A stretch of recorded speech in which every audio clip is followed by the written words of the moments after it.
जोहर के सनम को तेना और मिट्टी अकिल मार्शल नवा वीडियो सनम को संग दरम तेहिं दो बन नेला पुन नाखा ना नितुम दो हुयुग कना सामांग पाचे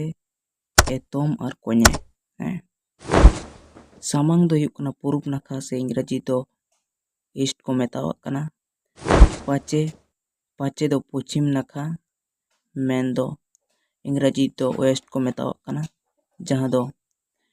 सामांग दो हुयुग कना बेर राकाब से और पाचे दो हुयुग कना बेर हसुरोग से एतोम दो हुयुग कना दक्षिण जहां दो इंग्रजी ते साउथ को मेतावक कना और कोने दो हुयुग कना उत्तर जहां दो इंग्रजी ते नॉर्थ को मेतावक कना एतोम दो हुयुग कना एतोम दो सामांग से बेर राकाब से कोयक काते जोजोम से दो एतोम को मेताक कना और